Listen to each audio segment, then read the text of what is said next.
Gracias. Entonces, estamos grabando ya. Esta es la sala 2 y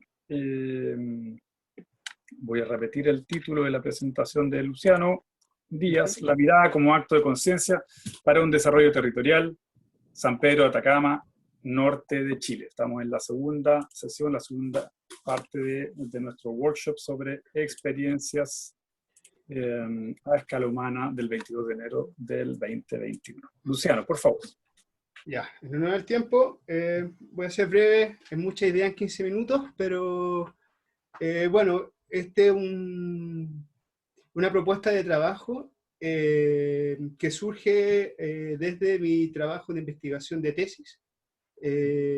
Todo lo que ha sido el año 2019 y parte de este año y el 2020 ha sido en torno a qué es lo que sucede en San Pedro de Atacama, y al menos la hipótesis que estoy manejando es que hay una cierta crisis entre cómo se representa San Pedro, lo simbólico, y eso se materializa en lo técnico, ¿no? En el sentido de que se tiene una idea, un deseo, un mito, ¿no? Si podríamos decir, en torno a que San Pedro de Atacama es el lugar turístico número 1 del país, que es un lugar paradisiaco, pero a la vez en el mismo lugar existe un extractivismo salvaje del litio que sirve para construir autos eléctricos, para las baterías, para celulares más modernos. Entonces, a 50 kilómetros tenía a personas turisteando de todas partes del mundo. Entonces, encuentro que ahí existe en ese lugar una paradoja que esa paradoja representa fielmente esta crisis de lo simbólico, de la representación de este lugar. Y creo que esta crisis es prácticamente, bueno, esta crisis moderna, en donde quizás como Mafio lo llamaba, esta estupidez que sigue rondando en estos modos de desarrollo gigantes, no nos permiten comprender y conectarnos con lo ancestral o con lo esencial, comprendiendo que para el atacameño su tierra es lo más sagrado. O sea, ellos mismos se llaman que son dueños de la tierra, o sea, que ellos mismos son tierra. Y bueno, a menos en mi escrito apliqué el desarrollo a escala humana en un escenario post-estallido social, en donde estaba full movimiento San Pedro, en el sentido con las mineras. Y fue un proceso bien interesante en el sentido de cuando se aplicó esta matriz de desarrollo a escala humana, muchas personas se congregaron ahí, no solamente atacameños, ¿no? Y bueno, al menos me he ido comprendiendo el fenómeno de San Pedro desde lo multicultural, comprendiendo lo multicultural, esta relacionalidad entre lo local, lo nacional y lo transnacional. Y dentro de este diálogo, al menos los grandes resultados que tuve ahí fue la justicia y la búsqueda de verdad. Fue como, al menos uno de los grandes resultados que tengo de desarrollo a escala humana es enterremos los muertos de Lepage. Enterremos en el Museo de San Pedro de Atacama a partir del año 80, se hace un gran museo y se crea un gran mito en el lugar, ¿ya? De que él es la ciudad de los muertos, es la capital arqueológica de Chile. Entonces,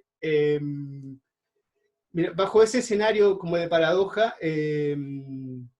estuve realizando paralelamente a este estudio talleres de pintura para niños, de diferentes partes, de todas partes, como les contaba, como algo multicultural. Y ahí me surge un poco leyendo a Varela las conversaciones que tiene con el Dalai Lama y el fundamento de la transdisciplina, de que el mirar es un acto de conciencia, ¿no? Esta realidad simultánea entre lo que es la física clásica y la física cuántica, que hay algo más. Y creo de que el arte, al menos concretamente la pintura, creo que puede aportar a poder hacer un pegamento en esta ruptura simbólica de representación que existe. Por supuesto que pueden haber muchos otros satisfactores sinérgicos en este caso, pero al menos me siento cómodo y al menos he visto resultados visibles con el poder que tiene el arte ahí. Estuve haciendo talleres todo el 2019 y fue un aprendizaje impresionante. O sea, el poder de los niños. O sea, recordaba ahí a Picasso ese hecho eh, de que su maestro eran los niños, igual que Roberto Mata. Entonces ahí me empezó como algo como educacional. Y bueno, ya ahí estoy, pues, al menos estoy trabajando con Cristian. Cristian ha sido un gran apoyo, y también el profesor Antonio Elizalde. Con él me he nutrido en torno a en este trabajo, y bueno, ahí estamos. Estoy como en ese proceso. Eso pues. Ese es mi, a grandes rasgos lo que estoy trabajando. No sé si puedo decir más en el tiempo que tengo, pero un poco eso. Es un poco tratar de cómo en este escenario de colonialidad de la naturaleza, en esta ruptura que existe simbólica de representación del territorio, producto que el gran mito de como la ciudad arqueológica, la ciudad de los muertos, que se convierte en un gran turismo, ¿no? También en el mismo lugar está el fenómeno del litio. Entonces, ¿cómo bajo ese escenario? Quizá yo creo que, humildemente, creo que ahí el poder del arte, o un espacio como educacional, educación ecológica, creo que puede aportar de una manera significativa. Estoy muy claro que eso puede suceder con el poder del arte. Y también la urgencia de un espacio cultural que no se evoque en el pasado, ¿no? Siento que la gran estrategia del Estado de Chile ha sido de tener la mirada en el pasado, ¿no? Pero no en un presente cultural. Como con estas herramientas patrimoniales que tiene el Estado, creo que también, a diferencia del indígena mapuche, acá el indígena atacameño se permeó con el neoliberalismo. Me atrevo a decir eso. O sea, ya no son las comunidades, sino como es mi empresa, ¿no? Entonces, como que también esas mismas rencillas guerra entre ellos, está el escenario como está. Eso, veo este es un desafío muy grande. Me siento muy honrado haciendo este trabajo, porque también es como estar viendo con los lentes de un tesoro que me entregó el sur de Chile, entendiéndolo y llevándolo al norte. Lo veo así. Y eso, para mí es un regalo verlo, y muchas gracias. Muchas gracias, Luciano. Bueno, tremendo tema y imposible más sistémico, ¿no? O sea, trabajas con la espiritualidad, con el tema de la muerte, con el tema de la colonización, el turismo y el litio. O sea, ahí hay un complejo que es súper, súper bonito e interesante. Y bueno, así también pueden salir un número enorme de preguntas. Me gustaría preguntarle al público si tienen alguna consulta respecto a la exposición de Luciano.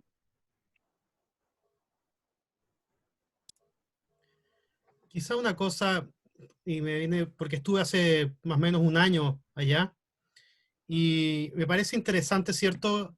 Esa analogía. Manfred solía decir, ¿cierto?, que Chile era un país muy bueno en esconder la pobreza, o sea, que se veía menos que en otros lugares.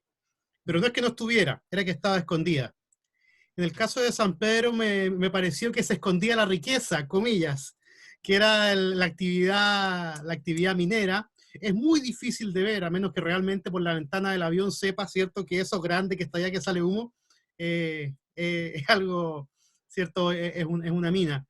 Y mi pregunta es, ¿cuál es la discusión en San Pedro mismo, ¿cierto?, dentro de, si es que has tenido contacto con los gremios, con la gente que impulsa el turismo, y el turismo también más sustentable, respecto a la actividad minera y a la convivencia, ¿cierto?, de la minería y el turismo? ¿Existe una opinión hoy día desde la comunidad que muestra San Pedro a la gente que llega a visitarlos? Muchas gracias. Uh-huh. Por lo general, creo que el estallido social ayudó mucho a que se acoplaran todas las comunidades. Estaban todas muy peleadas, estaban todas con muchas rencillas, como mojados como políticos, si se podría decir. O sea, no sé, por la comunidad Sucae le pasan tantos millones por ocupar el agua en su comunidad. Entonces, un líder atacameño no puede tomar decisiones con el sueldo que tiene. Entonces, creo que el estallido social como que revolvió y todo el escenario. Pero San Pedro de Atacama oculta este tema del litio, no lo muestra. Es un tema que creo que las mismas comunidades sienten vergüenza del tema.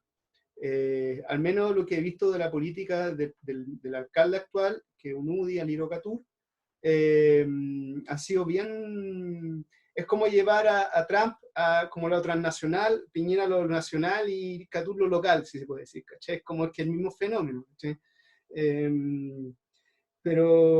Pero veo que están en la búsqueda de un turismo sustentable. Se ven los carteles cuando están estos movimientos sociales que estaban muy fuertes en San Pedro. San Pedro le pegó totalmente la pandemia, es un pueblo desierto.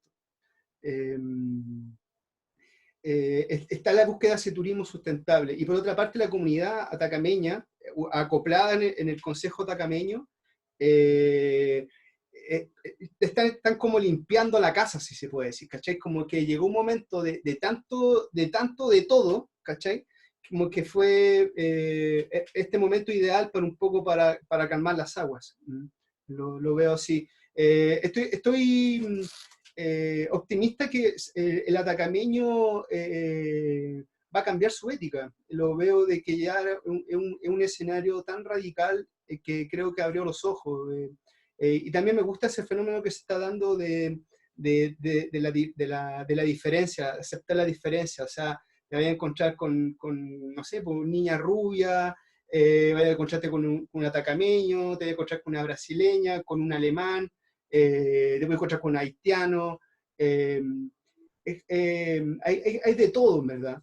Y creo de que eso también ha primado que existan otros valores en el lugar que son necesarios promover.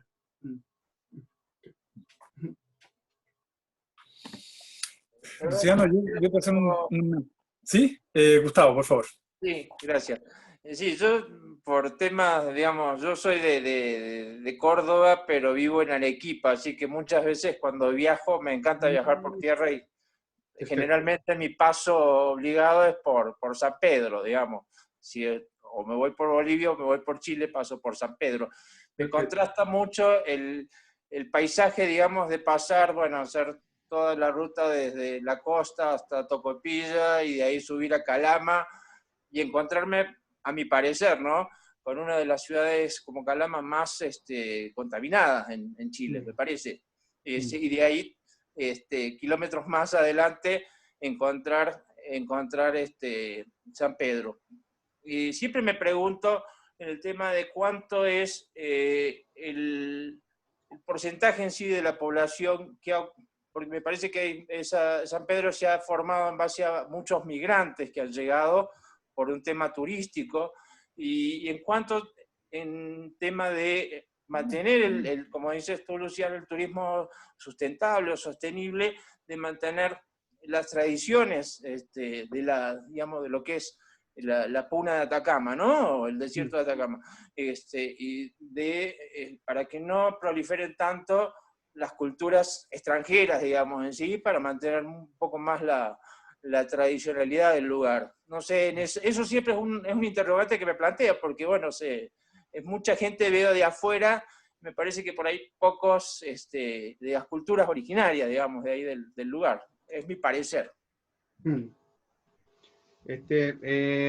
hiciste recordar mucho con tu reflexión, Gustavo. Antes de la llegada de Chile a esos territorios,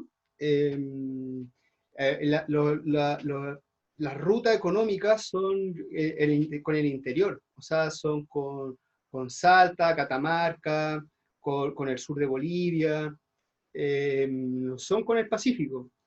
Con la llegada de Chile, que se toma lo que es Antofagasta, toda la ruta económica, o sea, San Pedro de Atacama, que prácticamente intercambiaba fruta por carne, los diferentes salares, pasa a tener una economía de la ganadería. Entonces se cambia total y empieza toda la gente a mirar hacia la costa.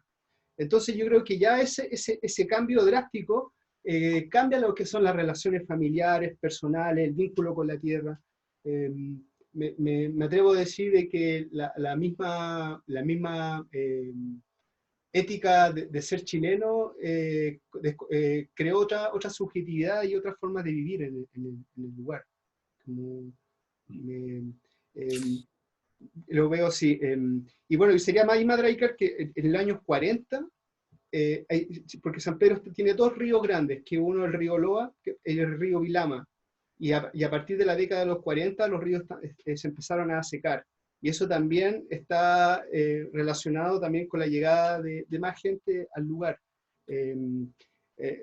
Bueno, el tema del agua, no sé si lo ven, pero también es un tema que es drástico, o sea, y es radical, es horroroso, en el sentido de que las aguas subterráneas, que son de la época del Pleistoceno, 30.000 años, las mineras junto con la hotelera tiran mangueras y chupan agua, y nadie les puede decir nada porque no están todas bajo el marco de la Dirección Nacional de Aguas, pero no hay un decreto o no hay un artículo que salve las aguas subterráneas.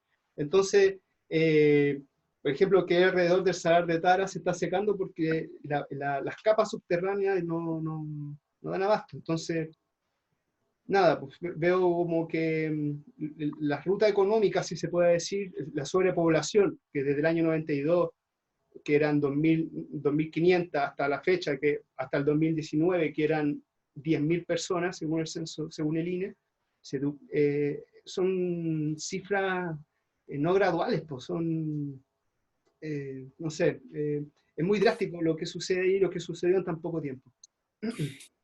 Gracias, Luciano. Estamos ya un poquito pasados y les pido a los expositores, en general tenemos 15 minutos para cada exposición, entonces más o menos intentemos hacer más, 10 a 12 minutos de presentación y unos 3 a 4 minutos de preguntas y respuestas. En todo caso, bueno, fantástico que logremos discutir más en profundidad. Sebastián Arriagada, te estoy viendo por acá. Sebastián nos va a presentar algo que probablemente va a necesitar ayuda para la pronunciación, Quechua-Chacyenko y la nueva frontera de la conservación biológica.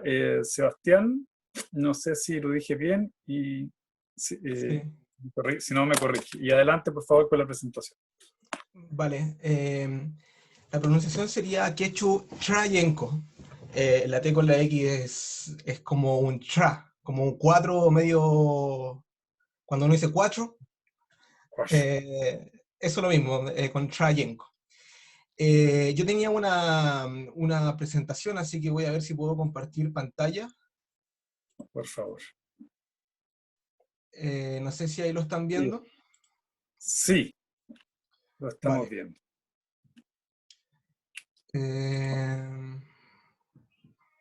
Ya.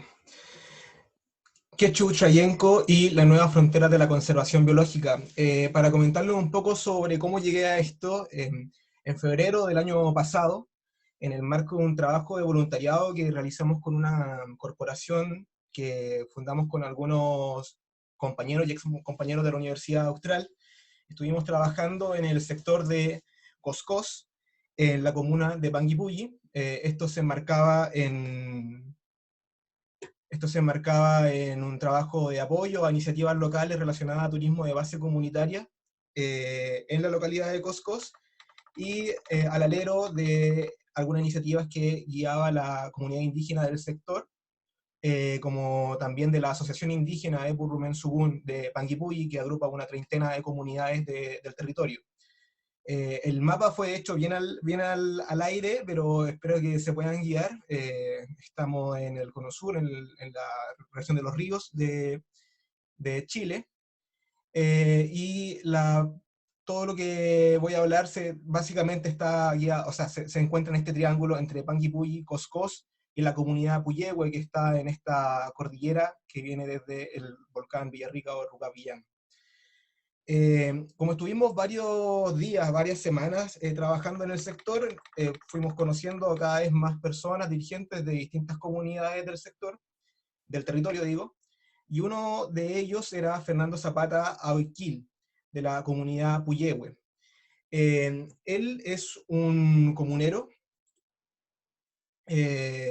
mapuche de unos 65 años de edad, que hace unos 13 años vivía en la comuna de Panguipulli, y que junto a su comunidad había estado luchando por años por la recuperación, o más bien la reivindicación de unos títulos de merced que contaba su familia, y que no habían sido respetados por el Estado chileno durante el siglo XX. Esto es bastante común en Chile. Gran parte de los conflictos que se suscitan a nivel territorial tienen que ver con no respetar algunos títulos o propiedades, o también por los efectos que tiene ciertos proyectos privados que se desarrollan en el lugar, sobre todo aquellos que están ligados al extractivismo, a la producción forestal, todo esto en el marco del modelo de desarrollo extractivista y neoliberal chileno. Esa situación tuvo esta familia en Panguipulli, empujada hacia una cierta, por así decirlo, una proletarización. No tenían las mismas propiedades en las que se habían criado desde pequeños. No obstante, se mantuvieron unidos como comunidad y hace unos 13 años, 14 años, lograron la reparación de parte de la Corporación Nacional Indígena, o sea, de la CONADI, Corporación Nacional Indígena, y la reparación de 500 hectáreas de terreno en un sector de la comuna adyacente, en la comuna de Lanco, a la que, bueno, se instalaron hace 14 años, o sea, hace 13 años más o menos. Como podrán imaginar, 500 hectáreas de una propiedad inmensa en un sector que no conocían del todo, con grandes extensiones de bosques, quebradas, sin ningún tipo de infraestructura como caminos o pozos de agua dulce. Y en medio de toda esa instalación, de lo difícil que fue, al primer año tuvieron que enfrentar desde ya el primer gran desafío, que tuvo que ver con una sequía que puso en riesgo todos los avances que habían alcanzado hasta el momento. Hay una cuestión que, bueno, se refleja en la cita que coloqué ahí, es que Fernando nos contaba que siempre estuvo consciente de que si no lograba progresar a partir de sus actividades agrícolas y ganaderas, siempre a una escala bien pequeña, de cierta forma iba a ser empujado a meterse en la producción forestal, lo que iba a tener que ver con explorar y explotar algunas partes del bosque que estaba dentro de la propiedad que habían recibido, lo cual le parecía bien paradójico porque habían estado años luchando por tierra básicamente, y ahora que la tenían no iban a dedicarse a explotarla, iba a ser como un contrasentido de cierta forma.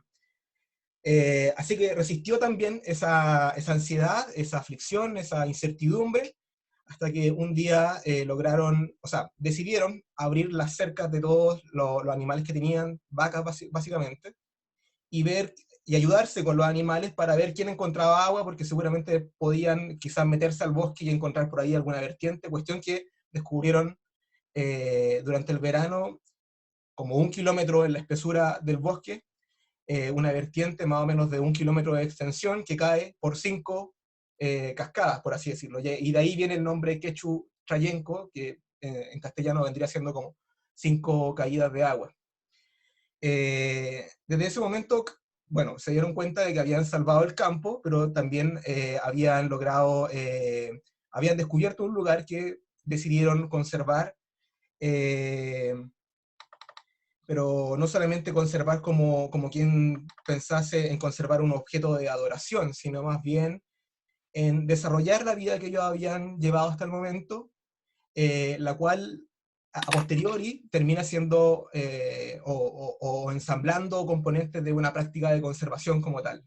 Es un ejercicio de conservación que rompe un poco con los otros ejercicios que uno ve en Panguipulli, que son proyectos más grandes, que disocian un poco las personas de la naturaleza, sacan las comunidades de los lugares que conservan.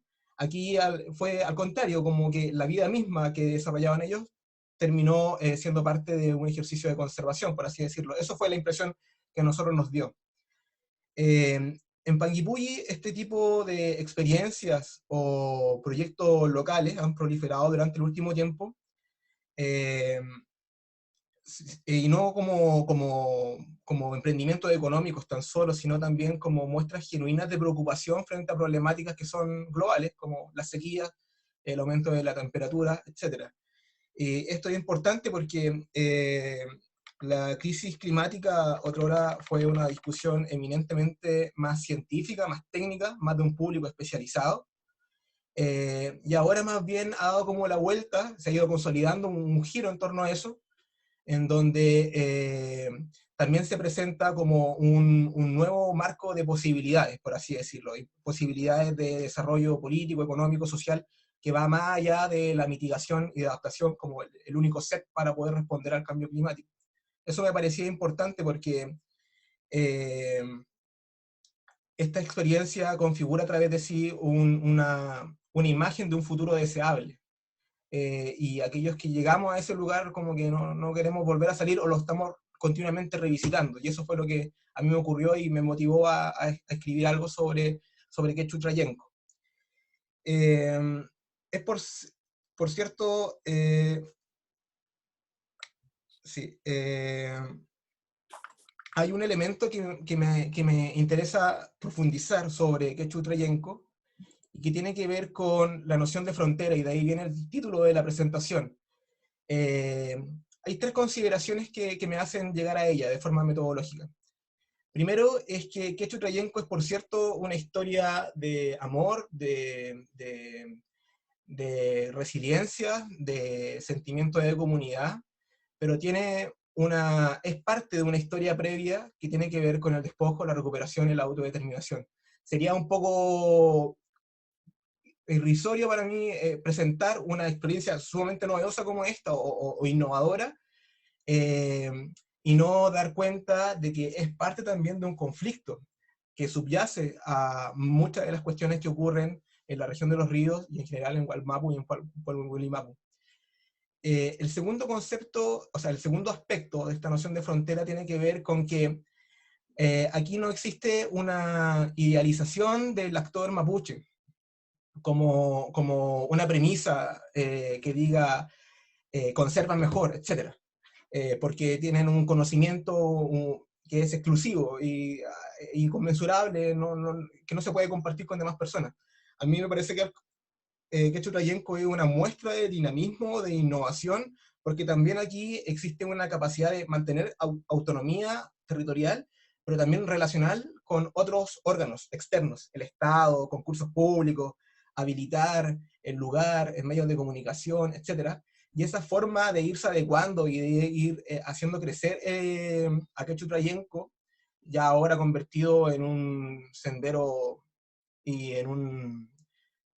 Ahora, bueno, se le llama emprendimiento, pero no me gusta mucho ocupar esa palabra, pero es como un emprendimiento en senderismo, etnobotánica, etcétera, más avanzado. Y eso ha sido muestra también de la capacidad y la versatilidad que ha tenido Fernando para establecer relaciones con actores y con instituciones que están dentro del lugar. Y lo tercero es que algo que marcó la historia entre el Imperio Español y el pueblo mapuche, y luego entre el Estado chileno y el pueblo mapuche, fue la noción de una frontera.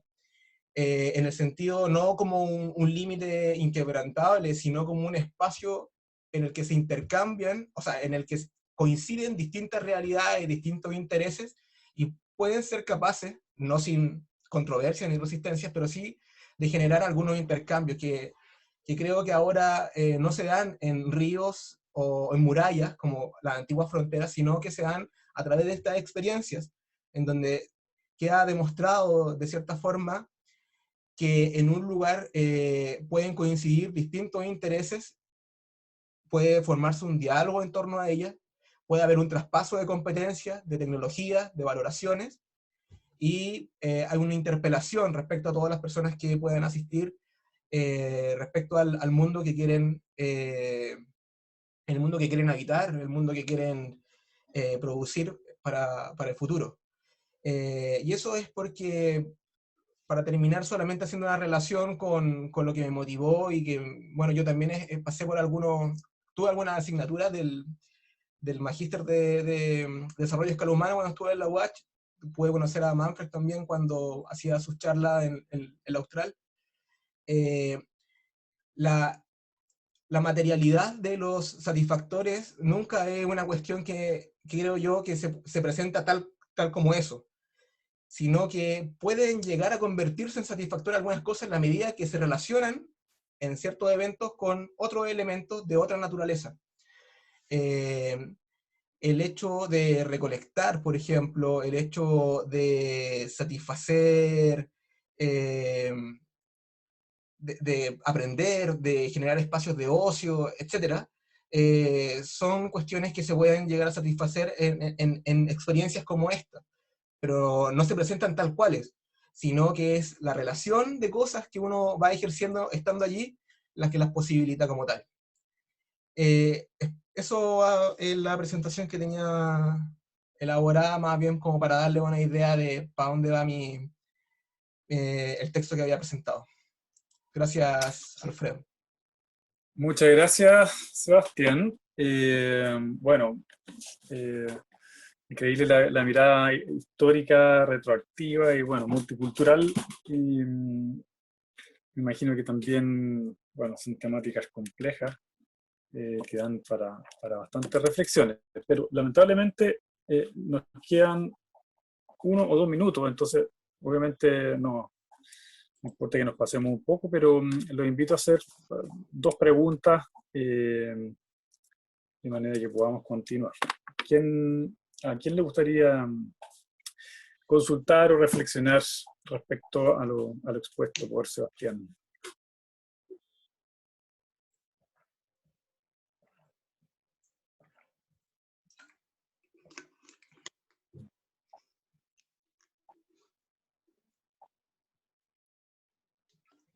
Bueno, quizá en la última parte también se puede generar alguna pregunta sobre el caso en particular o la relación de este caso con las otras presentaciones. Uh-huh. Sí, definitivamente vamos a tener un tiempo para poder, bueno, comentarlo al final. Y en todo caso, me llamó la atención, fíjate, el título, que a mí me complicó, pero finalmente también me abrió un tema de ir descubriendo todos los días cosas nuevas y de la influencia de la cultura mapuche en la cultura chilena. Esto de por ejemplo, la pronunciación Trayenco, que es una manera que muchas veces los extranjeros, los otros latinoamericanos dicen, ustedes no pronuncian la R. Bueno, ahora me hace sentido, digamos. Interesante. Interesante. Pero yo diría, dejemos eso para una reflexión más profunda para el final, para la ronda. ¿Parece? Vale, gracias. Muchas gracias, Sebastián. Entonces, ahora tenemos una exposición del país más grande de Latinoamérica. ¿Ah? Nuestros queridos hermanos de Brasil.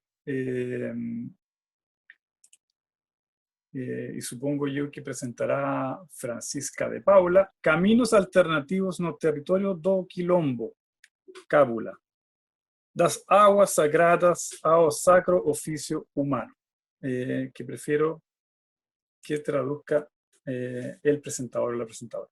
¿Sí? No veo a Francisca de Paula, que estaba acá, y tampoco veo a otro integrante brasilero. Nadie más, ¿cierto? En cuyo caso pasaríamos a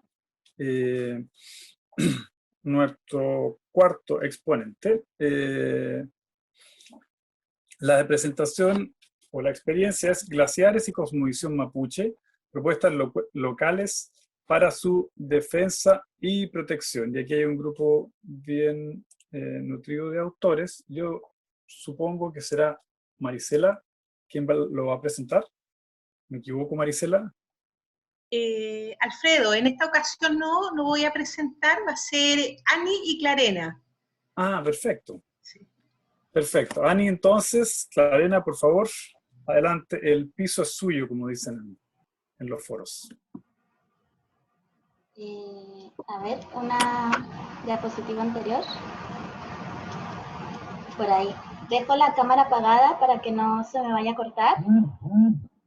Y bueno, empiezo. No puede estar separado del terreno, del Rocapillán, de los Leuju y los Vinculi. No podríamos vivir separados nosotros mismos. Estamos insertos en una cadena. Si un eslabón se rompe, al final todo se irá destruyendo. Inicio con esta frase y esta fotografía que llama la atención acerca de personas que se posicionan en una defensa por un territorio, y específicamente es una foto situada a los pies de Ruca Pillán, que justamente lo veíamos en la exposición anterior de Sebastián, ahí dentro del mapa. Siguiente. Este trabajo se titula Glaciares y Cosmovisión Mapuche, propuestas locales para su defensa y protección. Este es un trabajo que se inserta dentro de una investigación otorgada por el Consejo Latinoamericano de Ciencias Sociales, CLACSO, a través del Centro Asociado de la Universidad de los Lagos, CEDER. Presentar un poco acerca del equipo de investigación, que está conformado por Nadia Tuñanco, Cecilia Canimán, Pedro Huichilev, Marisela Pilquimán, Stephanie Ramírez, yo y Clarena Rodríguez. Bueno, el objetivo de este trabajo es reconocer los saberes y prácticas de relación entre el pueblo mapuche y el glaciar Pichillancahue para la co-creación de una estrategia de resignificación del patrimonio biocultural que contribuya a la protección y defensa del glaciar en un contexto económico, extractivista, cambio climático y estrés hídrico. Si nosotros pensáramos en dividir un poco en dos partes este objetivo, podríamos observar cómo este se vincula con dos de los pilares del desarrollo a escala humana, es decir, con esa relación del ser humano-naturaleza y en este caso de prácticas ancestrales, y por otro lado la generación de niveles crecientes de autodependencia ligada precisamente a esta estrategia que toma en cuenta el sentir y el hacer de pueblos originarios. Para iniciar un poco acerca de lo que son los glaciares, bueno, popularmente los glaciares son conocidos como masas de hielo. Sin embargo, si atendemos a las diversas formas de generar conocimiento, es decir, tenemos el conocimiento científico, por otro lado la ciencia de la ecología que nace posteriormente, es medianamente como novedosa, y además integramos el conocimiento ancestral, podemos resaltar o significar los glaciares de acuerdo a otras definiciones que le atribuyen un sentido de fuente de biodiversidad, el sentido de ser el mayor reservorio de agua dulce del planeta, le atribuyen además un valor paisajístico relacionado con el turismo de montaña, es además recarga de acuíferos, actualmente además son bioindicadores de cambio climático, a su vez son ecosistemas y se suma el valor ancestral que en lo particular, en el caso del pueblo mapuche, serían los ñem del territorio. Siguiente. Ya. Ahora, como para situarnos un poco en la situación actual de los glaciares, comentar que Chile concentra el 91% de los glaciares en Abya Yala. A día de hoy estamos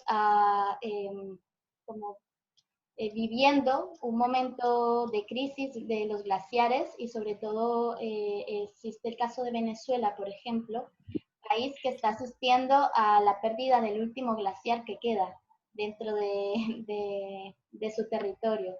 Y bueno, pese a que Chile tenga esta gran concentración, es importante señalar que en los últimos años el país ha presentado una alarmante escasez hídrica asociada no solo al cambio climático, sino a una deficiente gestión y fiscalización pública del recurso que favorece un modelo privatizador que privilegia las industrias extractivistas y a su vez no toma en cuenta los conocimientos ancestrales a la hora de pensar en una ley de protección que además hacer hincapié en que Chile carece de una ley de protección de glaciares pese a la gran presencia de estos y pese a que el país vecino, Argentina, sí que lo posee. Ya, ahora en relación a la resignificación biocultural y conocimiento ancestral, es importante bueno, esta frase que sale acá, que me gusta mucho, es: cada nombre surge por una experiencia vivencial, por una voz de la Mapu, y en este caso se reconoce al glaciar como Pirrén o Curraco, piedra dura. Esta es un relato que forma parte de la forma en que pueblos originarios que cohabitan en estos espacios donde se encuentra este elemento, el elemento glaciar, han convivido, o sea, se da nombre a aquello con lo que convivimos, con lo que cohabitamos, con aquello que significamos, que tiene una importancia, que tiene un valor dentro de un espacio. Y pensaríamos que quizás el hielo no iba a tener esa relación, pero resulta que sí. Además de los relatos de las personas que cohabitan estos territorios, se destaca la manera en que se significan los glaciares, y tiene mucha relación precisamente con cómo se significan desde el conocimiento científico. Es decir, los glaciares tienen una relación con el sanglín, la neblina, con el pirrén, con la nieve, que poco a poco se va a ir acumulando a lo largo de eras geológicas, y gracias a este viento que compacta el Curro-Huehuen, va a ir año tras año acumulándose, convirtiéndose la nieve en lo que son los glaciares. Y por supuesto gracias a la sombra, al Yaupén, y que da el Pillán, el volcán, este Rucapillán, que es además centro espiritual para el territorio, y que está asociado además con el origen de la vida.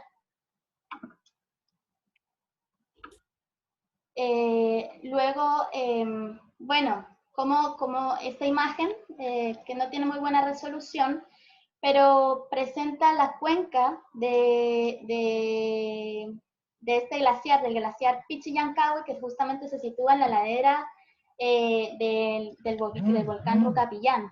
Entonces, ahí vemos cómo se va conectando. Cuando nosotras conversábamos y recogíamos los relatos de las personas, hablando de límites desde esta mirada occidental, hablando preguntando más bien, de hasta dónde llegan los glaciares, las personas no le ponían límites ni fronteras a este elemento, pues tal y como se señala en conversaciones personales, el Hualmapu del mapuche está en el Pillán. Ahí están todas las almas antiguas. Todo está ahí relacionado con el Pillán. Y por tanto, cuando uno conversa del volcán, tiene que conversar del fuego, del agua, del mar. Hay una interrelación. Y en esta interrelación es donde se sitúa el análisis de lo biocultural, que busca precisamente reconocer conocimientos otros, considerando la coexistencia de la diversidad de pueblos con sus distintas visiones del mundo, ontologías, cosmologías, temas de creencia y saberes en el uso y manejo de la biodiversidad.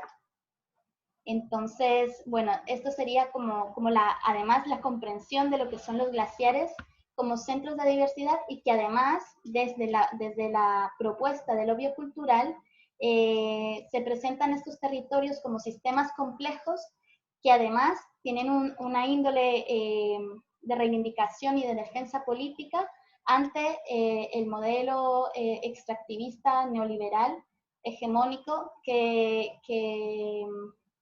saquea los territorios, tanto cultural como naturalmente.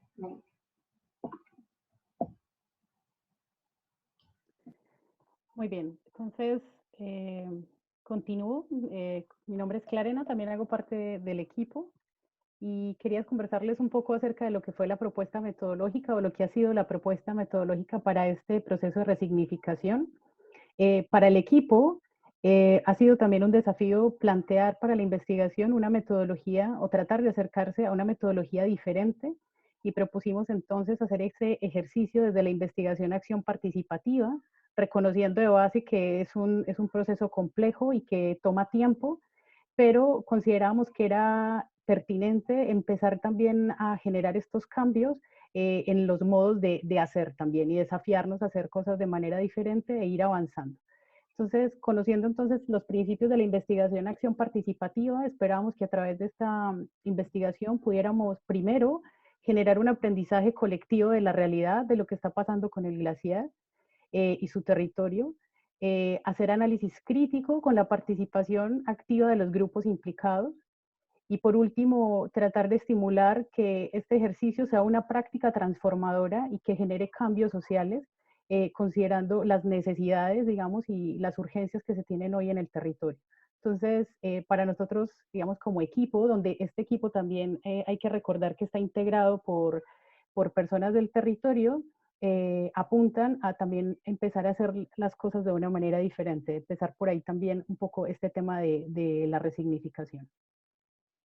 En este esquema, básicamente lo que representa es un ejercicio que hemos venido haciendo para organizarnos, tratando de, como les decía hace un momento, de dar un cambio a esta forma de investigación que solemos hacer desde la academia, que ustedes ya saben que pues a veces resulta mucho más sencillo que podamos hacerla un equipo desde el escritorio y con, digamos, con el conocimiento y los recursos que tenemos.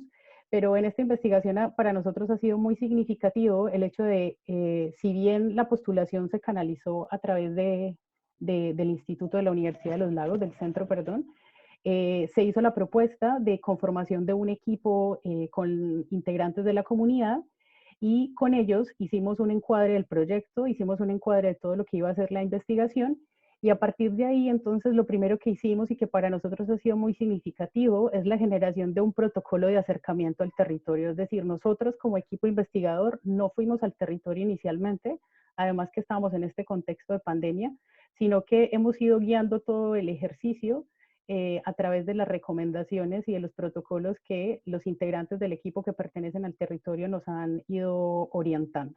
Entonces, en esta primera fase, que ha sido una fase de caracterización, hemos estado trabajando con la comunidad y su protocolo de acercamiento, respetando a las autoridades ancestrales, que ellos nos autoricen para poder estar allí y seguir de alguna manera este conducto regular. Y también estuvimos levantando pues información a nivel, digamos, como más científico también para poder dar cuenta de cuál es esa mirada que se tiene del glaciar y del territorio donde se emplaza. Y lo que estamos buscando entonces, hacia donde estamos avanzando a través de cartografía, de entrevistas y de transectos por el glaciar, es generar un diálogo de saberes donde se reconozca este conocimiento ancestral, este conocimiento que está ahí, y tratar de revitalizarlo y darle un posicionamiento, y cruzarlo también con este conocimiento científico que en el contexto en el que estamos hoy, de un modelo económico, como le decía Dani, extractivista también, y en un contexto de cambio climático, se hace necesario también tener otros datos que nos permitan generar mejores planificaciones. Y este ejercicio entonces, para terminar en una estrategia de protección donde se pueda establecer o se desarrolla a través de este enfoque de resignificación del patrimonio biocultural. ¿Por qué una estrategia de protección con este enfoque? Hay tres elementos que son bien importantes. Primero, porque cuando nosotros nos posicionamos desde lo biocultural, desde este enfoque, tenemos que reconocer entonces, y estamos reconociendo que tanto los elementos biológicos como las prácticas y los conocimientos tradicionales son interdependientes. Y estos elementos son la base de la reproducción de la vida de los pueblos indígenas. Son los que determinan su identidad, así como sus relaciones socioeconómicas, culturales y espirituales. Y urge entonces que podamos trabajar desde allí para poder dar apoyo y continuidad, en este caso, a lo que está sucediendo con las comunidades mapuche del territorio. Un segundo elemento tiene que ver con la revitalización de los conocimientos ancestrales, la validación de sus fundamentos epistemológicos, nociológicos y ontológicos. Existe una forma de investigar, existe un conocimiento y una forma de trabajar, y es necesario entonces ponerla ahí sobre la mesa y empezar a apropiar y difundir este ejercicio. Y por último, una estrategia también que posibilite o que aporte en la generación de una gobernanza y una autonomía como pueblo-nación sobre los recursos. permitiendo en este caso el pueblo mapuche posicionarse frente a la avanzada que decíamos de privatización de los recursos colectivos y de los peligros que estamos enfrentando hoy con el cambio climático, especialmente en este territorio. Aquí para finalizar entonces, solamente como una pincelada general de cómo se ha ido construyendo la estrategia de protección a través de las entrevistas, el transecto, con la identificación de estas categorías como territorio, historia, cosmovisión local, saberes, prácticas, transformaciones, intervenciones, identificando los impactos negativos, los conflictos y también elementos normativos y de protección.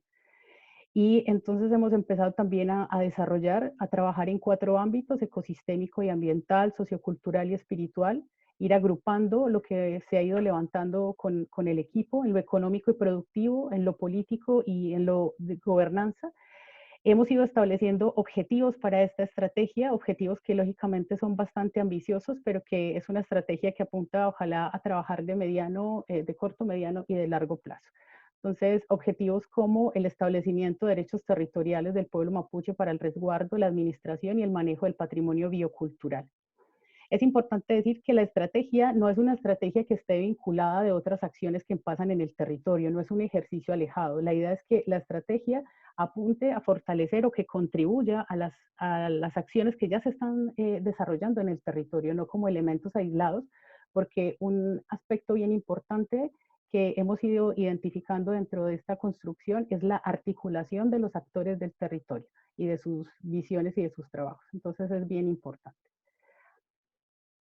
Y bueno, para terminar, también queríamos con una de estas frases que salieron en las entrevistas que hicimos, que dice: yo creo que el glaciar llega hasta donde llegue nuestro conocimiento, porque el sistema limita, el sistema crea frontera, y en el universo no hay frontera. Cuando uno mira al cielo, no hay frontera, y los glaciares llegan a todo ser humano. Donde va a llegar un glaciar. Seguramente no va a llegar el glaciar, pero le va a llegar el glaciar espiritual. Y eso, esté en la ciudad del Mapuche o no, esté en la ciudad, tenemos la interconexión con el glaciar porque la vida se originó ahí. Muchas gracias. Muchas gracias, Clarena. Muchas gracias, Ani. Bueno, alucinante el tema de los glaciares, y de alguna manera la ley de glaciares que Chile está trabajando nace justamente de que distintas visiones científicas entraron en pugna al tratar de definir un glaciar. Entonces esto de resignificar es una tarea que tenemos pendiente y con un enorme potencial.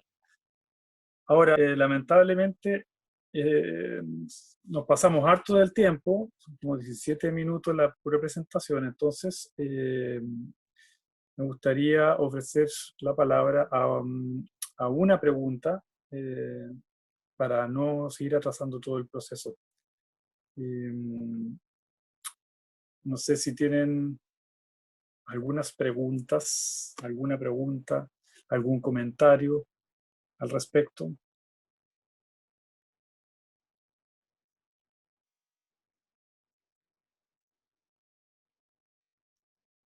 No sean tímidos. Yo soy muy estricto con la hora porque eso lo aprendí de Manfred y creo que es muy bueno. Pero me imagino que hay alguna inquietud. Si no hay ni una, aprovecho yo. Yo les decía que la ciencia entró en pugna porque, bueno, básicamente con este proyecto de Pascua Lama, la definición de glaciar permitía pensar que el glaciar era hielo y por tanto, con retroexcavadoras, la empresa propuso correr el glaciar de un lugar a otro. Y de acuerdo a la ciencia de sistemas, un glaciar es un emergente, es una relación que tiene que ver con un clima, con una exposición, con un régimen de viento. Es decir, no es la materialidad, es la relación. Entonces, a mí me gustaría preguntar, fantástico que están ampliando el significado, más incluso que la visión científica. ¿Cuáles son los límites de la resignificación? ¿Hasta dónde pueden llegar con eso?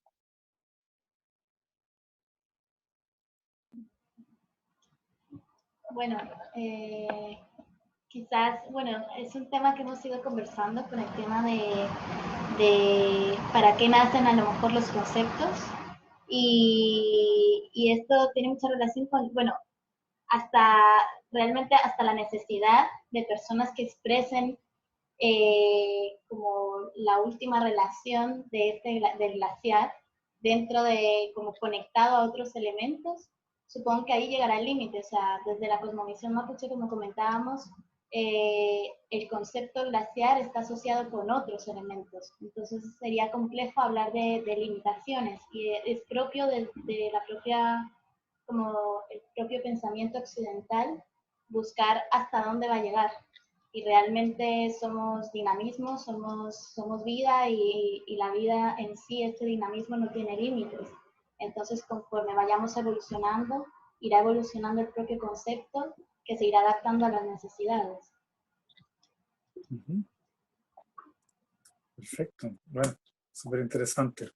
Muchas gracias, Ani. Y Clarena de nuevo, Maricela también. Bueno, a todo ese equipo. Y entonces seguimos con la siguiente presentación. Voy a probar mi portuñol. Reafricanização e a decolonização em religiões de matriz africana e afro-brasileira. Me salió pésimo, pero supongo que es algo así como reafirmamiento y decolonización de las religiones de matriz africana y afro-brasileras, que estaría presentando, me imagino que Lilian, si no me equivoco. Carla. Ah, Carla. Eu mesma, Carla. Espera só um pouquinho. Vou projetar aqui. Aí já começo, tá?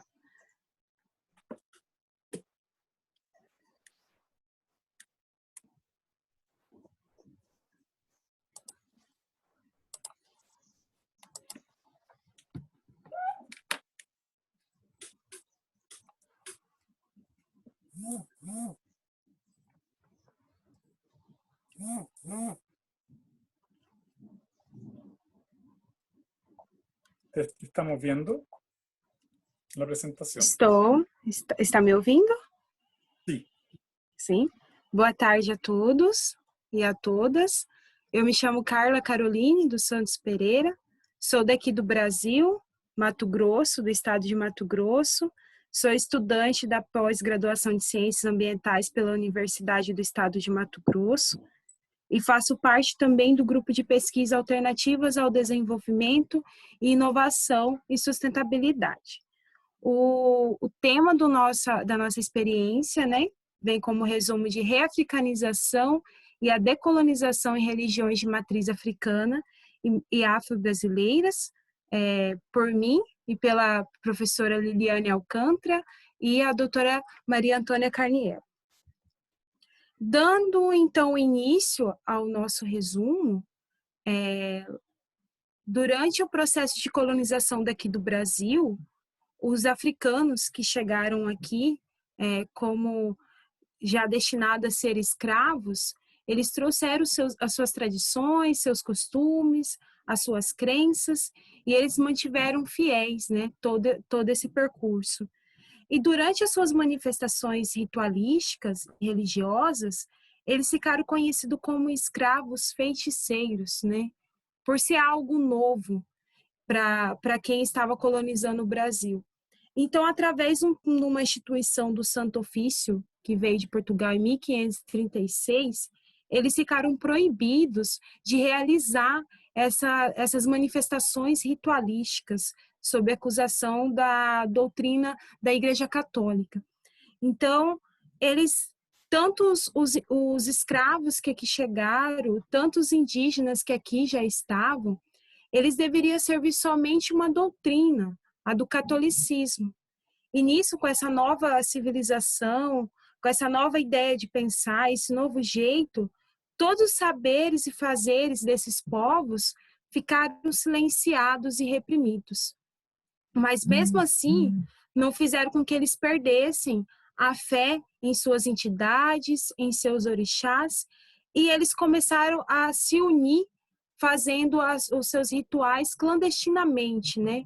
Todo escondido dos seus donos, que nas literaturas diz. Então, para eles poderem praticar essa religião, porque eles eram obrigados até a ser batizados através do catolicismo, para eles poderem continuar essa religião deles, eles cultuavam os seus deuses, os seus orixás, utilizando um determinado santo da outra religião, para poder professar essa fé deles. Aqui eu quero dizer para vocês, orixás, nas religiões de matriz africana e afro-brasileiras, são a representação de homens e mulheres com capacidade essencialmente de alterar o curso da natureza. E esse sincretismo vem a questão assim, a religião do catolicismo, através da religião do catolicismo, que eles poderiam estar cultuando os seus orixás, poderiam estar praticando a sua fé, né? Vamos dizer que acontecia assim, eles mentiam para os seus donos que estavam seguindo a religião a qual era para eles seguirem, mas eles estavam seguindo as suas religiões. Eu vou estar citando aqui alguns orixás e alguns santos da religião do catolicismo que eles faziam essa associação para poder praticar. Aqui a gente tem o Ogum. O Ogum é um orixá conhecido como o guerreiro.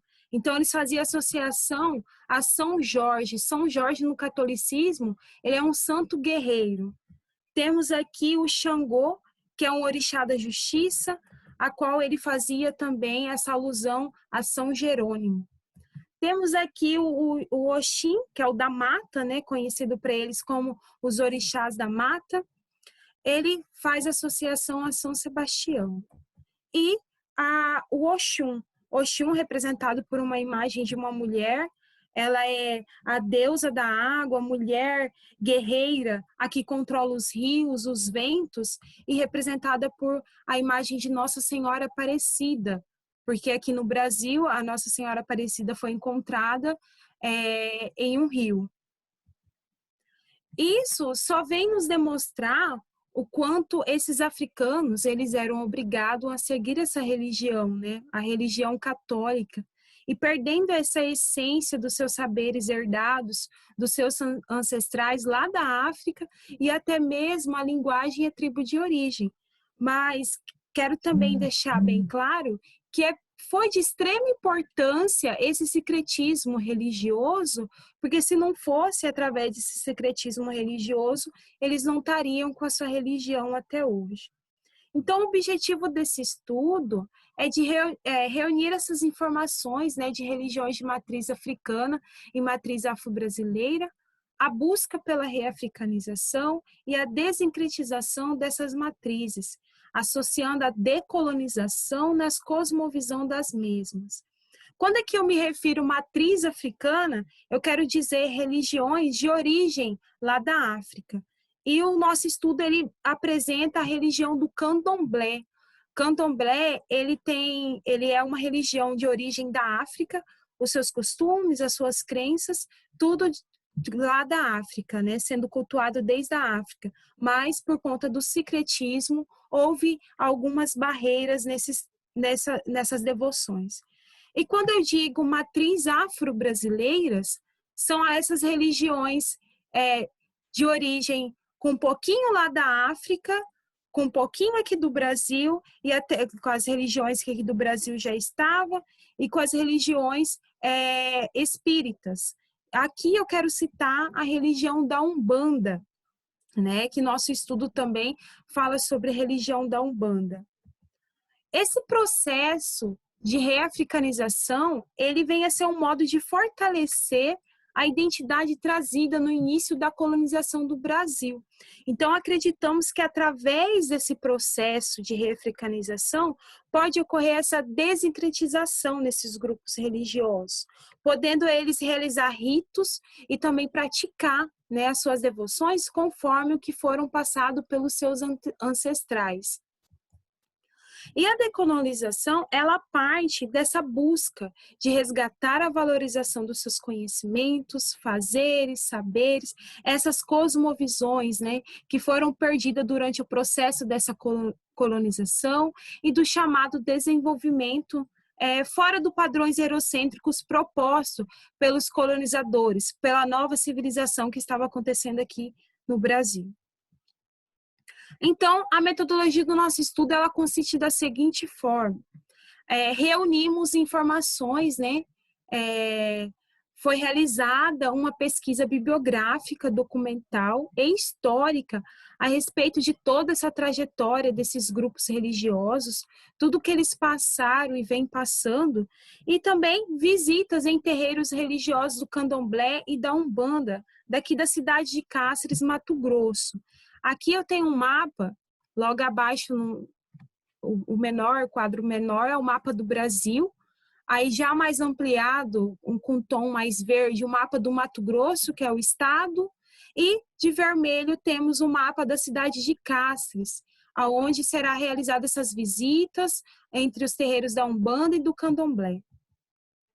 Então, toda essa cultuada simbologia, todo esse secretismo e tradição, as práticas dessas religiões sempre sofreram com a estigma da marginalização, que está ligada ao preconceito, essa intolerância religiosa. Isso é bem nítido, que a gente vê lá desde o início, que os escravos chegaram com o seu jeito de ser e foi já pedido para que silenciasse o seu jeito de ser, e assim foi passando de geração em geração.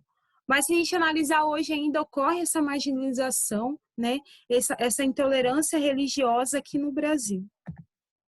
A valorização e a existência dessas religiões até hoje são resultados de resistência e resistência dos seus antepassados, né? Se não fossem lá do início deles se juntarem e praticar esse secretismo religioso, hoje não teria essas religiões de matriz africana e afro-brasileiras. Então, a gente espera, assim, que através de todos esses registros, né, registrar todas essas expressões religiosas, seus modos de vida e a busca pela reafricanização. Essa é a ideia do nosso trabalho. Então, a partir dessas referências essas revisões bibliográficas e documentais, levam a crer que a busca pela reafricanização não é somente uma questão religiosa, mas também uma questão etnorracial, cultural, política e de resistência, a qual eles vêm lutando há muito tempo. Aqui está algumas referências que eu utilizei para a apresentação de agora, e muito grata pela atenção. Muito obrigado, Carla, por a bella apresentação. E ofrezco la palabra en portuñol, en lo que puedan. Yo creo que nos podemos entender. A los chilenos les pediría una pronunciación especialmente bien hecha. Y respecto a la presentación, por favor, adelante, Alfredo. Sí. Sí. Buenas tardes. Vou falar em português, pausado. Espero que compreendam. Carla, gostei muito do seu trabalho, da sua pesquisa, do tema importante, mas eu queria levar você a refletir uma coisa. Os senhores brancos, eles não queriam destruir a religião africana. Eles não tinham essa intenção. Porque se eles destruíssem, eles perderiam o argumento de chamar aquela religião, de religião bárbara. E eles usavam aquela religião, os tambores e aquilo, para diferenciar as classes dominantes, senhoriais, brancas, os filhos deles, daquilo que seria uma religião que eles classificavam como bárbara. Então é só isso que eu gostaria de levar para você refletir.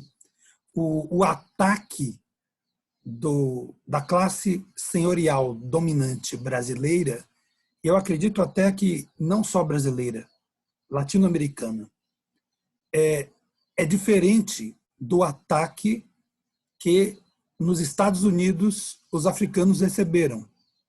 O racismo que se desenvolveu no Brasil não é igual ao racismo que se desenvolveu nos Estados Unidos. Lá é um racismo do tipo gueto, separação total, segregação total.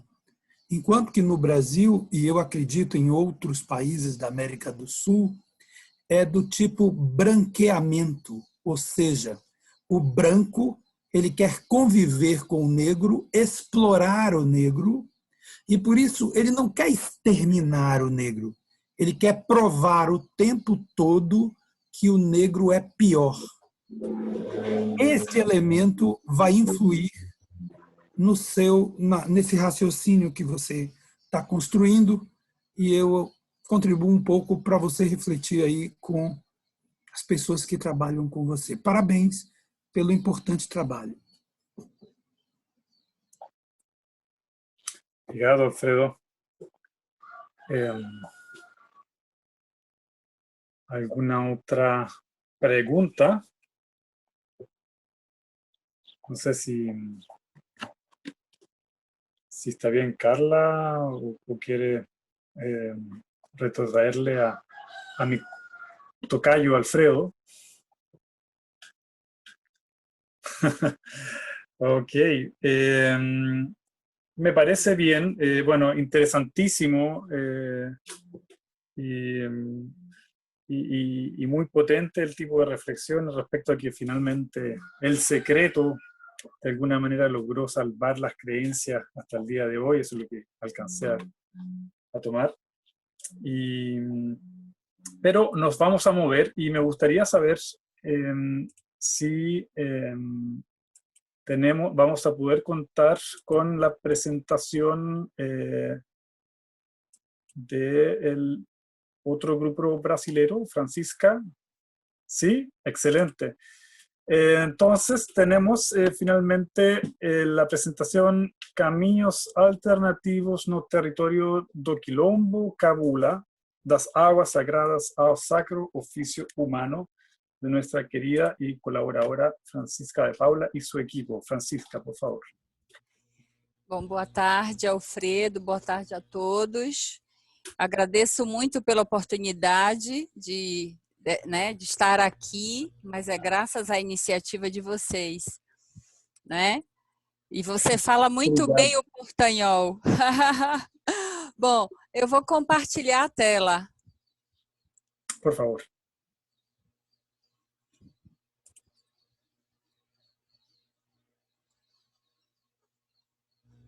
Bom, apenas para ir contextualizando que nós estamos em diversos espaços, né?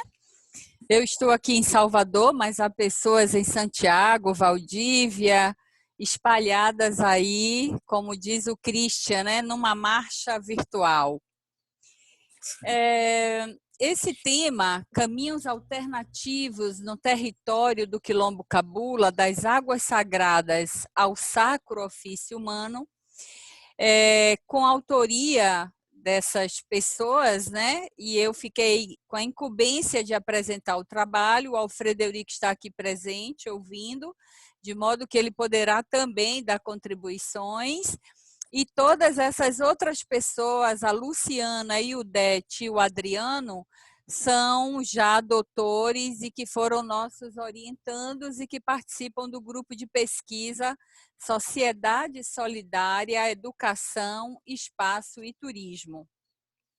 E nós apresentamos o turismo de base comunitária como um dos caminhos alternativos para que esse território se desenvolva, né, numa perspectiva da escala humana.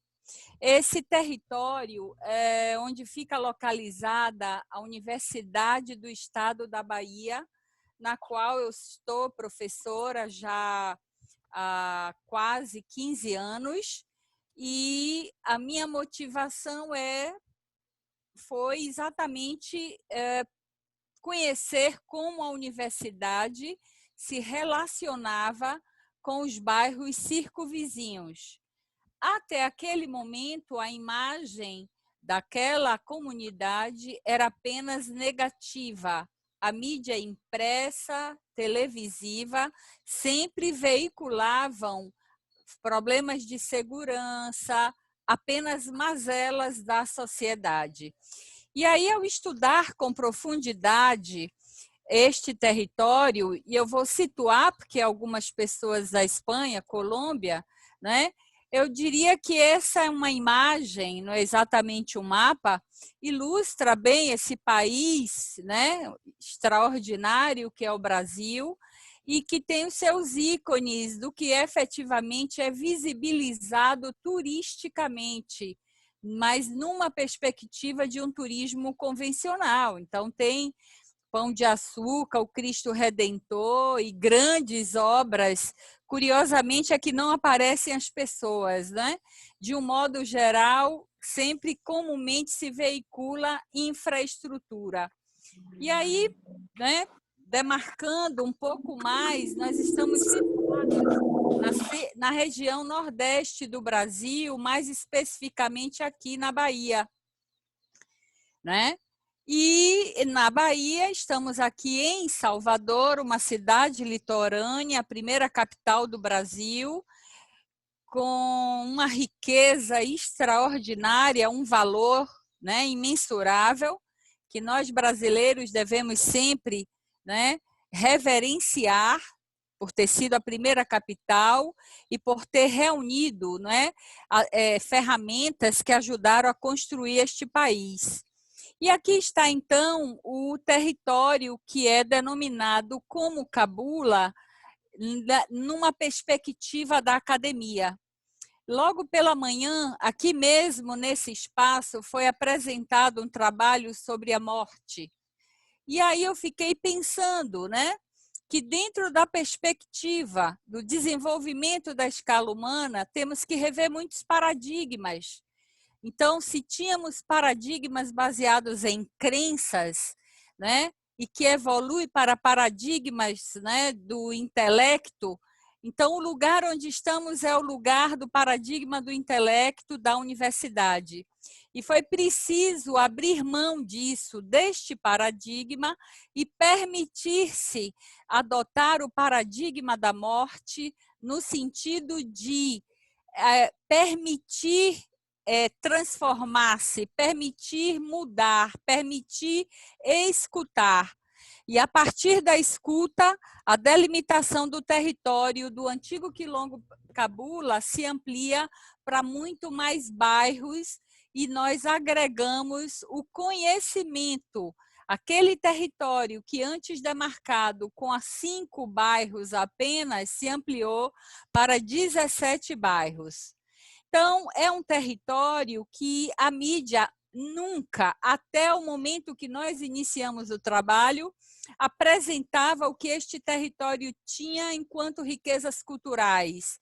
A capoeira, que tem mais visibilidade, se transformou em patrimônio imaterial da humanidade, terreiros, né? Não só de Umbanda, mas terreiros de Candomblé, uma tradição de venda e comercialização de produtos que muitos deles saem das hortas urbanas, o grafite, né, percussão. Então, nós temos um território de uma riqueza muito marcante e ainda muito pouco valorizada. E nós estamos atuando há 10 anos nessa localidade, visando exatamente suprir ou construir com a comunidade alternativas, caminhos alternativos para que jovens, crianças, adultos e idosos participem de todo o processo de produção e reprodução social e cultural. Então, a localidade tem aproximadamente 500 mil pessoas, com uma presença marcante de terreiros de candomblé, de umbanda também, e esses espaços, por isso o nome do capítulo ou do artigo ser das águas sagradas ao sacro ofício humano. Então, os terreiros de candomblé, eles são responsáveis pela preservação e valorização do meio ambiente, do que resta ainda de Mata Atlântica, e também se configuram como celeiros educativos na valorização ambiental cultural. Quando nós iniciamos os diálogos, havia muita participação popular, com movimentos, grupos culturais, mas as tensões existiam e ainda estão presentes, né, naquela localidade tão visada por especulação imobiliária. Então, há problemas de saneamento básico, moradia ainda precária, problemas de higienização, limpeza, intolerância religiosa, né? Espaços culturais, a educação descontextualizada.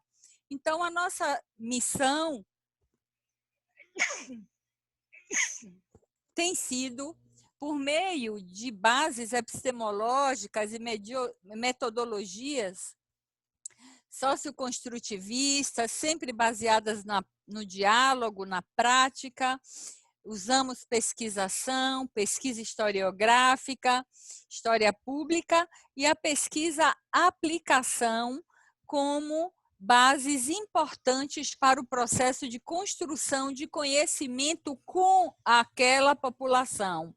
Para isso, o grupo de pesquisa Sociedade Solidária, Educação, Espaço e Turismo reúne 14 eixos temáticos.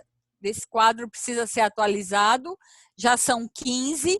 É um eixo em que a comunidade, então seria um eixo de ação comunitária, né? Então, por meio de pesquisadores de graduação, mestrado, doutorado e da comunidade, nós tentamos construir, modelar, elaborar, né, soluções para os problemas que a comunidade apresenta. Então, muito numa perspectiva do desenvolvimento à escala humana, nada pode ficar de fora. Então, tratar sobre o turismo de base comunitária, nessa perspectiva, abrange os diversos aspectos ambientais, econômicos, políticos, tudo faz sentido e é interligado e interdependente. Então, este território, que originalmente foi habitado por povos indígenas tupinambás, né? Povos africanos e afro-brasileiros, deixa ainda suas marcas, né, naquela localidade. E o nosso trabalho, por meio desses eixos temáticos, e eu vou apenas exemplificar os eixos de meio ambiente, ecologia social e ecoturismo, junto com saúde coletiva, atuando neste território, né? Então, só para exemplificar algumas das ações, né?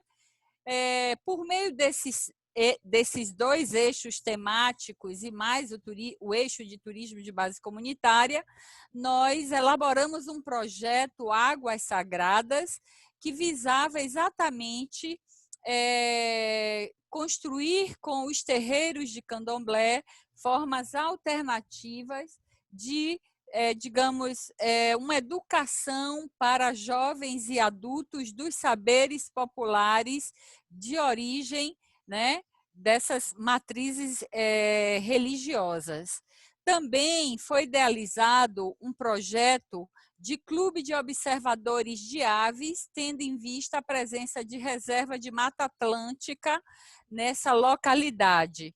E um outro projeto relacionado às parteiras, rezadeiras e benzedeiras.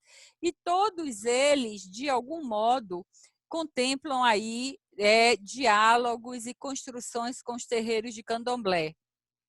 Esse mapa, essa delimitação de reserva de Mata Atlântica, ela já vem perdendo paulatinamente áreas verdes nesse território considerado miolo da cidade de Salvador, e que, na verdade, a nossa ação é dialogar e construir alternativas para que evite o desmatamento, mas tem do outro lado as especulações imobiliárias. Então, aquela localidade sempre foi coberta, né, por uma reserva de Mata Atlântica, como eu falei, vem perdendo esse espaço, né, muito da área. Ainda existem localidades, né, de espaço de convivência e interação da comunidade, como o Horto do Cabula, né? Então, esse é um local que a comunidade utiliza para lazer, para moradia, né? E no caso do diálogo com a universidade, o projeto de turismo base comunitária, também a elaboração de roteiros que incluam o Horto Cabula por sugestão da própria comunidade. Aí é um exemplo de um grupo, né, que visitando o horto, dialogando com a comunidade, né? Então, fizemos um diagnóstico dos problemas do horto, visando levar para a iniciativa pública e os gestores para transformar essa localidade em um parque.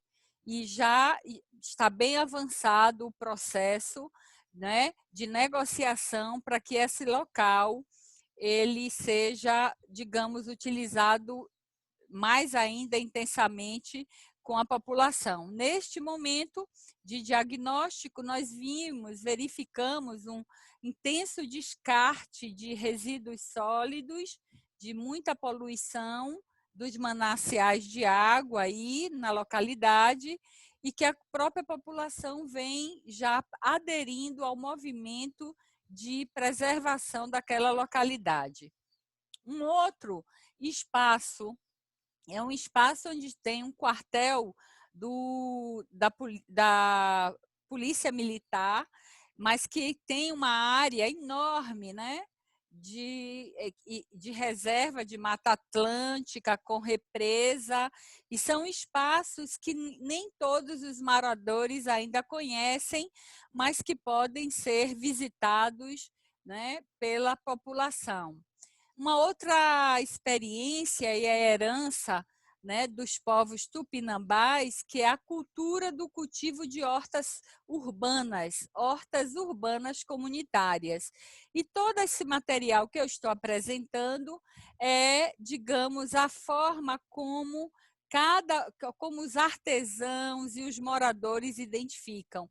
Aqui é um artesanato com papel machê, a camisa, que foi elaborada juntamente com o roteiro turístico alternativo pela própria comunidade. Bom, foi feito também, dentro dessa perspectiva, né, de dar visibilidade aos saberes populares, foram realizados mapeamentos dos saberes e práticas tradicionais nessa localidade. E a pesquisa revelou que aquela população ainda usa a medicina, né, tradicional, por meio de ervas, da fitoterapia. Ou seja, a comunidade, ancestralmente, ela já é sustentável desde sempre. E apenas em 2010 que o governo brasileiro integra as práticas integrativas e complementares na formação dos profissionais da área de saúde. Então, foi realizada uma pesquisa com 154 pessoas, né, em 2015, e que o resultado dessa pesquisa era para verificar o quanto da população fazia uso das ervas medicinais, né? E aí nós fizemos o levantamento de quais são essas ervas e a indicação para que serve, certo? Bom, um dos terreiros parceiros do projeto que, de fato, ganhou um museu digital, se vocês quiserem, né, o link, não vai vamos ter tempo para mostrar, mas é resultado de uma pesquisa de doutorado. É um terreiro que fica localizado num bairro, né, chamado Beiru, nessa mesma localidade do Quilombo, que desde sempre recebe estudantes de universidades estrangeiras para aprenderem os poderes, né, das plantas e os saberes de povos de matriz africana. Como no diagnóstico nós identificamos que a educação era descontextualizada, nós então elaboramos um subprojeto do TBC nas escolas, nos quais realizamos diagnósticos, oficinas, e de lá para cá temos feito um trabalho dentro das escolas, valorizando, né, a partir desse contexto de uma tradição de hortas comunitárias, né, criando esse espaço dentro das escolas. Para dar visibilidade ao que o território do Quilombo Cabula tem de bom, nós elaboramos, e ele está em processo permanente de preenchimento, é o portal tbccabula.com.br, que a nossa ideia é que ele seja o mais interativo. Também foi criado um museu virtual do Quilombo Cabula, que vocês podem acessar, né? O museudocabula.com.br. Depois eu vou compartilhar no chat com vocês, para vocês visitarem, que tem ajudado aos professores de História e de Geografia como conteúdos nas salas de aula. Também foi criada uma rádio web juventude, em contexto de uma das escolas parceiras. Este encontro de turismo de base comunitária e economia solidária é um evento anual que foi organizado pelo projeto TBC Cabula como espaço de diálogo com a comunidade. E nele nasce um coletivo... Oi? Francisca, ¿vas terminando? Tenemos que ir cerrando. Já estamos terminando. Então, é criado o coletivo Cutarte, uma operadora de receptivo, e só teria a agradecer pela oportunidade, fico à disposição para dialogarmos, né? E essas duas imagens, aqui foi feita a imagem do casario elaborada por um grafiteiro da própria localidade, e essa cachoeira é uma queda d'água que não está localizada no território do Quilombo Cabula, mas em um outro parque dentro da cidade, que de algum modo traduz são os caminhos alternativos, né, das águas sagradas para o sagrado ofício, no sentido de valorização dos talentos e dos saberes populares. Muito obrigado, Francisca. Muito interessante. Como la ampliación del concepto de turismo, como el turismo de base comunitaria y las otras dimensiones, como al cambiar el turismo cambia la imagen o la idea de persona, ¿eh? ¿Qué es lo que es desarrollo, qué es lo que es disfrute? ¿No? Así que, bueno, me parece súper interesante, y si es posible nos pusieras en el chat los links que presentaste. Sería muy positivo. Y tenemos poquito tiempo, así que me encantaría si alguien, digamos, si hay preguntas o comentarios respecto a la presentación que pudiera hacerse ahora.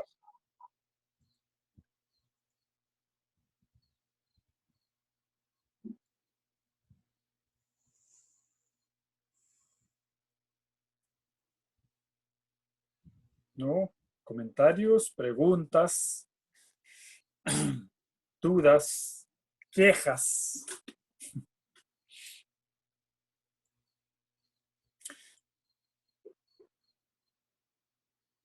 Bueno, a mí me gustaría tomar esta última presentación quizás para englobar un poquito lo que han sido las presentaciones de este bloque.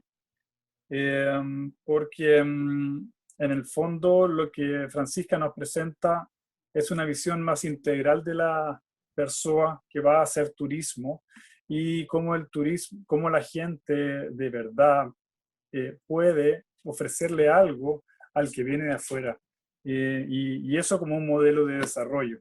Entonces a mí me parece que tiene que ver con un poquito la resignificación de lo que es el turismo y de lo que es la persona, ¿ah?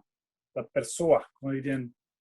Y yo lo veo como algo bastante en común de las presentaciones, cuando Luciano presenta esto del arte, la espiritualidad y el turismo, está hablando de lo mismo, ¿no? En todas estas presentaciones hay una resignificación, ¿no? Cuando Sebastián nos habla de Trayenco, cómo cambia la visión del propietario de lo que es la tierra, desde una cosa para cultivar al bosque y finalmente a toda una realidad ahí con el agua. Y lo mismo Ani con la resignificación de la idea de glaciar. Eso estaba, pero bueno, muy al fondo de la presentación. Entonces, lo que estamos haciendo aquí es un camino de inventar, crear, co-crear nuevos significados. Y yo no sé si están de acuerdo conmigo o están en desacuerdo. ¿Qué piensan?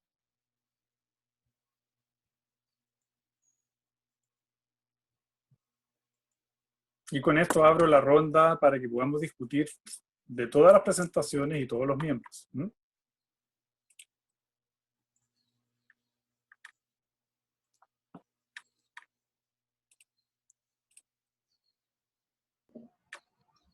Bueno, hablo yo para romper un poco el hielo.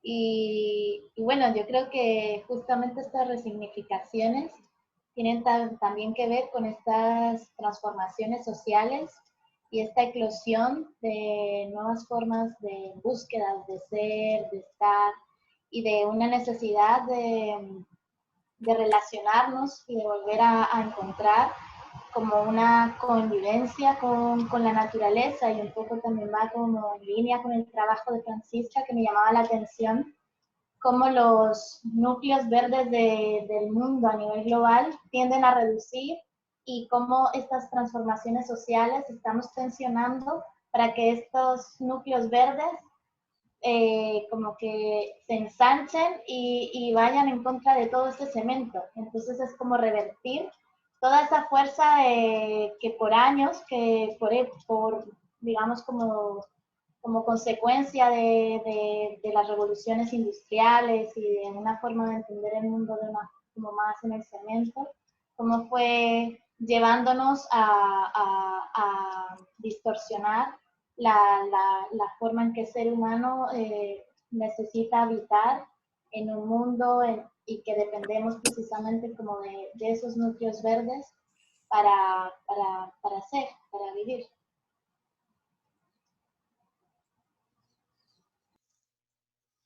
Bueno, yo me voy a tomar la palabra. Buenas tardes para todas, para todos. Agradezco mucho las presentaciones. Son muy densas, sí. ¿En qué sentido? Yo por lo menos estuve tomando muchas notas y sentía en cada una de estas voces como elementos muy desde el conocimiento formal, desde el conocimiento científico, pero no tradicional, sino más bien creo que se abrieron rutas, o no se abrieron, sino más bien se mostraron rutas epistemológicas y metodológicas que acompañan, digamos, este tiempo actual, donde para volver a estar desde otras miradas, como decía Ani, como este acercamiento a lo natural, siendo nosotros también humanos, naturaleza, se requiere renovar también estos lugares donde se hace conocimiento, ¿no? Yo estuve esta mañana pues en otro grupo y creo que el lugar de enunciación de esta conversación en particular, bueno, aporta mucho en ese sentido, cómo podemos producir un conocimiento científico, sensible. Entonces quería como agradecer eso, ¿no? Porque se habló del enfoque biocultural, se habló del socioconstructivismo, se habla de la investigación, acción, participación, no como elementos alejados de la voz activa de quienes intervenimos pues en la naturaleza. Y cuando digo intervenir me refiero como a que estamos presentes. Entonces, bueno, no sé si expresé lo que quería decirles, espero que sí, pero pues es como una gratitud a esta renovación epistemológica y metodológica que no es teoría, sino que ofrece cosas pues como concretas. O sea, el glaciar habla, tiene una sabiduría propia y ese saber es tan valioso como las mediciones que se hacen para saber cuántos centímetros o cuántos metros se derrite cada año, ¿cierto? El arte y la espiritualidad nos hablan de una educación ecológica posible, pero también resistente, ¿no? Y me parece que son aportes que nos hacen sentir pensar los territorios desde otros lugares. Entonces, básicamente mi reflexión, más que una pregunta, es eso, o sea, es gratitud por estas conversas tan nutritivas. Eso. Gracias, Ángela.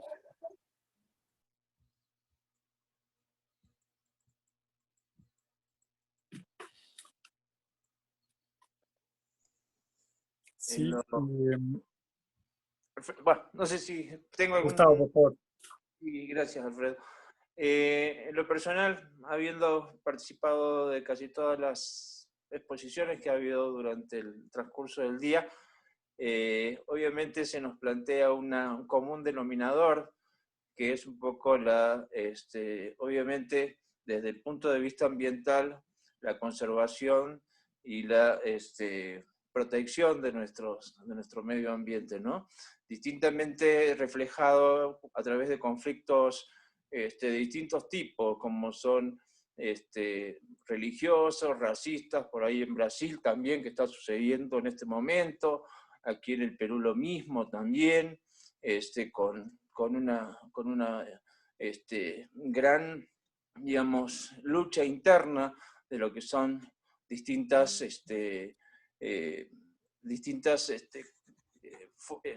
factores sociales que tenemos, ¿no es cierto? Digamos, de una gran disputa entre el modelo que hemos venido acarreando a lo largo de la historia convencional, básicamente neoliberal, que no cree en el tema de la conservación del ambiente, que no cree en el tema del proteccionismo, que no cree en el tema de la sustentabilidad, del tema de conceptos de economía circular. Básicamente es un modelo totalmente destructivo. Pasa en Chile con el tema del agua también, que lo veía un poco con el tema de los glaciares, por eso preguntaba también la instancia que tiene en este momento el pueblo chileno de volver a modificar o generar una nueva constitución y poder retomar conceptos de poder acceder como un derecho humano al acceso al agua. Y bueno, y en general, entonces me sirve y me ha nutrido mucho todas las instancias de las exposiciones que ha habido, y me voy con un sabor muy rico en todas el acceso a saberes y conocimiento que se ha habido a lo largo del día. Y me fortalece mucho, y también un poco lástima no podido estar otros compañeros de la asamblea que pertenezco de Argentina. Me fortalece mucho el hecho de seguir en este activismo ambiental, de poder seguir generando estas instancias de debates y de intercambiar experiencias para poder luchar por preservar nuestra casa común, que es el planeta, y en defensa de nuestra Pacha. Así que desde ya muchísimas gracias a todos y todas por la solidaridad para compartir sus experiencias.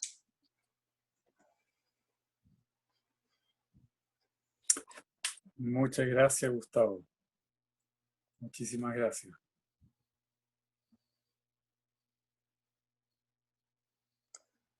Perdón, bueno, me voy a conectar la cámara. Ahora sí. Bueno, miren, parece que apurar los tiempos. Enfrió la cosa, pero ayudó que lleguemos a la hora, porque estamos más o menos justos, sincrónicos con entrar a la sala central, donde va a estar el cierre de del workshop completo, ¿sí? Y a mí no me queda más que sumarme a las palabras de gratitud, ¿sí? Gratitud por oír unas experiencias tan bellas, acentos tan bellos, idiomas tan bellos. Siempre es un deleite oír ese portugués brasilero.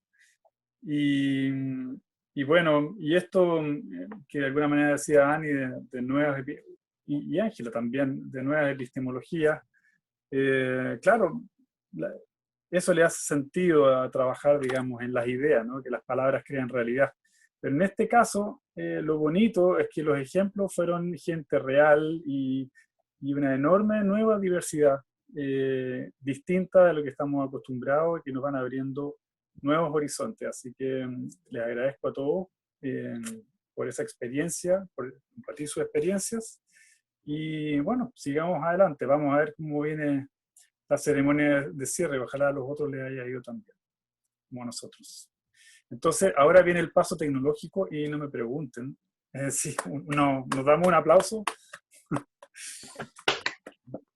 Viene el paso tecnológico de cambiar de sala. Ani, yo creo que tú me puedes ayudar ahí, ¿no?